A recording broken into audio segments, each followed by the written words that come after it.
E aí, tá pronto para aprender mais sobre rolamentos na teleaula de elementos de máquina de hoje? Então vai se preparando, porque hoje vão rolar muitas coisas que você precisa saber.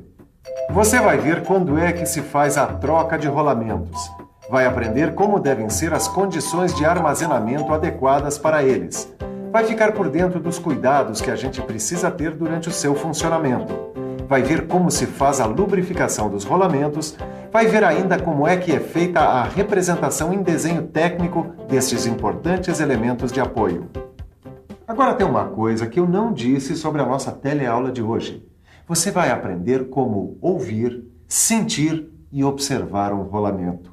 Então, prepare seus sentidos porque nossa teleaula de elementos de máquinas está começando agora.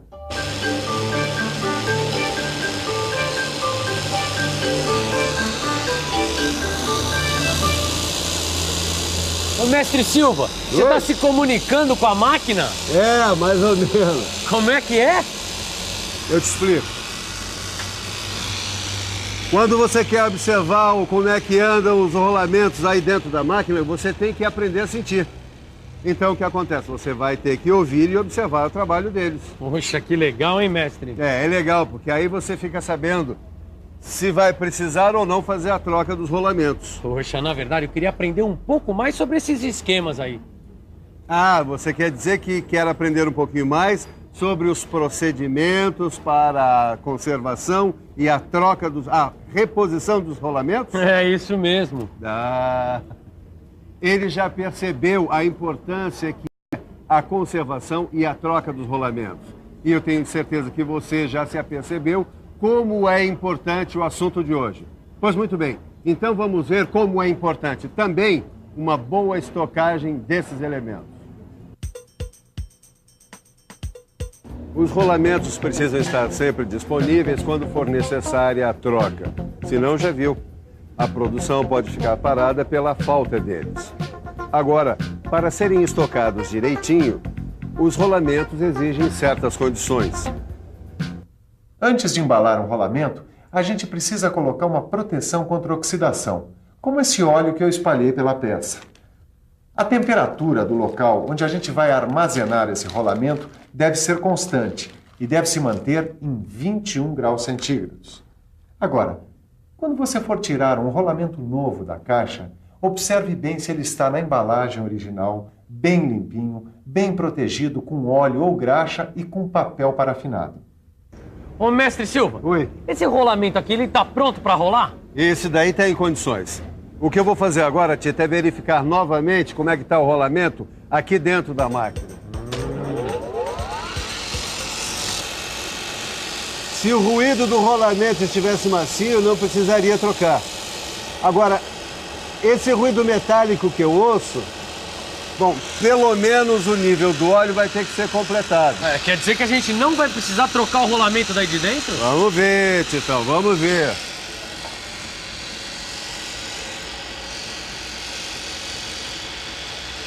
A vibração desse rolamento está meio alta. Olha. Deixa eu ver a temperatura.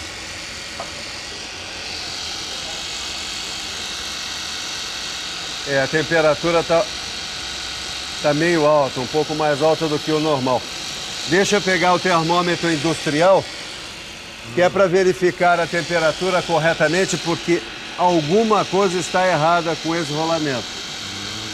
Quando alguma coisa está errada, algo precisa ser feito. No caso dos rolamentos, quando a temperatura está alta, vamos ver o que é que um professor aqui da Escola Senai recomenda que a gente faça. Professor. Bom, quando a temperatura está alta, quando a gente percebe, enfim, que o rolamento não está funcionando bem, pode ser que tenha uma sujeira no rolamento ou ainda que ele esteja com alguma sobrecarga. Quer dizer que é um dos dois, é sujeira ou sobrecarga? Não, tem mais. Pode ser também uma folga interna muito pequena ou estar preso. E professor, é verdade que quando acontece uma pressão ou um aumento de calor vindo de fora, isso pode prejudicar o rolamento? É verdade. Um aumento de calor, assim como um aumento de pressão, pode levar um rolamento a funcionar mal. Tá, deixa eu ver se eu entendi. Então, um rolamento pode funcionar mal por causa de sujeira, sobrecarga, folga fadiga ou então com uma pressão ou um aumento de temperatura vindo de fora.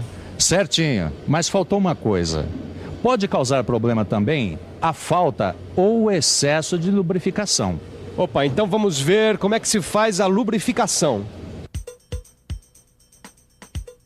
Presta atenção, Tito. Na hora da lubrificação, a gente tem que seguir as instruções do fabricante do equipamento que se quer lubrificar.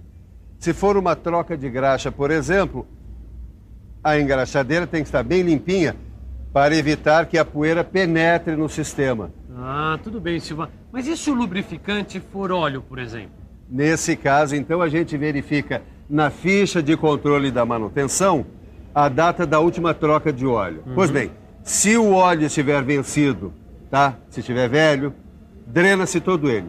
Agora, se o nível estiver baixo e o óleo estiver bom, então a gente deve completá-lo. E tem também a lubrificação em banho. Você conhece? Na lubrificação em banho, a gente deve seguir as recomendações do fabricante quando da troca do óleo. A temperatura de serviço, ou seja, do conjunto em que o rolamento estiver atuando, vai determinar a periodicidade da troca. Tem uma outra coisa que a gente ainda não viu. Mas o que é, mestre Silva?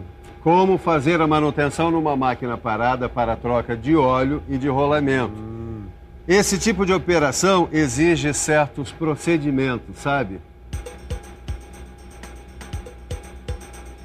Por exemplo, na troca de rolamentos, essa área onde a gente vai trabalhar tem que estar bem limpinha e seca.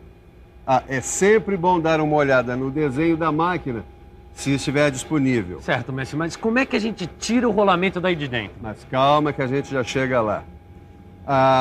É sempre bom anotar a sequência da retirada dos elementos, porque senão já viu, né? A gente nunca mais consegue montar a máquina. É isso aí. Agora, para a troca do óleo, a gente verifica se o óleo tem impurezas, entendeu? Ah, mas é sempre assim que a gente faz, mestre? Bom, isso aqui exige uma certa prática. O ideal seria que o óleo fosse analisado em laboratório. Quer dizer que a gente esfrega o lubrificante entre os dedos para saber se ele tem impurezas, é isso mesmo? Exatamente. E professor, como é que a gente faz quando a gente quer fazer a limpeza na máquina? Bom, é muito importante também a gente ter certeza de que não vai haver penetração de sujeira ou umidade na máquina durante a limpeza. Por isso é bom proteger o conjunto com papel parafinado ou plástico. Essa precaução é importante. Agora, como é que a gente faz a limpeza da máquina? Bom, quando dá, a gente faz a limpeza aqui mesmo, no rolamento, montado no conjunto. Assim não precisa desmontar, não é mesmo? Quer ver? A gente pega o pincel, passa o querosene, está vendo? Limpa bem e agora a gente seca com um pano bem limpo e seco e sem fiapo. Estopa, nem pensar, hein? Outra coisa, se os rolamentos não estiverem em perfeitas condições de uso, é preciso trocá-los. Agora, você já sabe, você precisa saber muito bem consultar os desenhos técnicos de rolamentos, para a gente saber o que está fazendo, certo?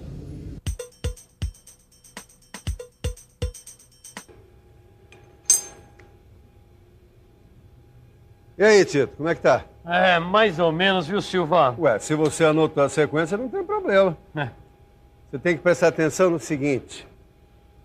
Você precisa aprender a ler esses símbolos aqui. São representações técnicas.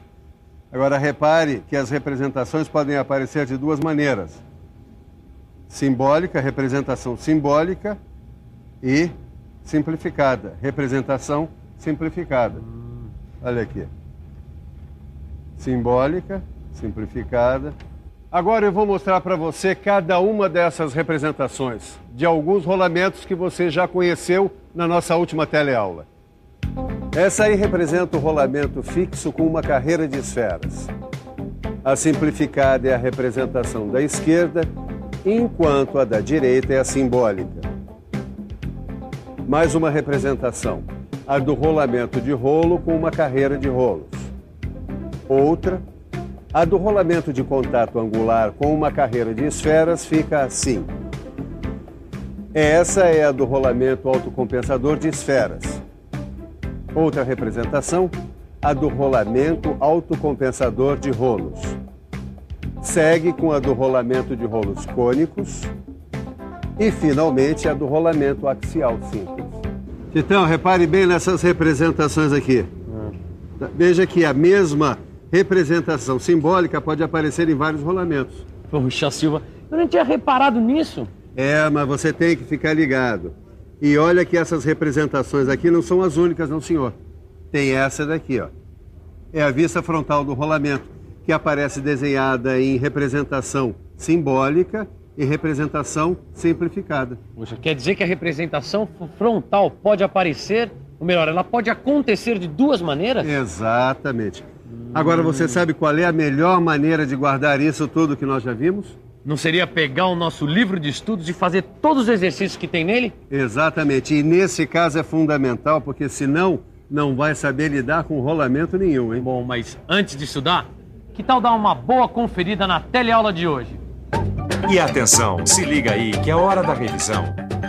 Na teleaula de hoje, a gente aprendeu mais coisas sobre os rolamentos. A gente viu como é que se faz a estocagem, a verificação, a lubrificação, a inspeção e a representação dos rolamentos em desenho técnico.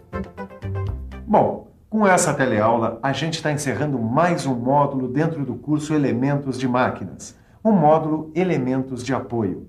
Portanto, é um bom momento para você, depois de fazer os exercícios dessa aula lá no seu livro, dar uma boa olhada nas 6 aulas que compõem este módulo. Combinado? Então tá. Bons estudos e até a próxima.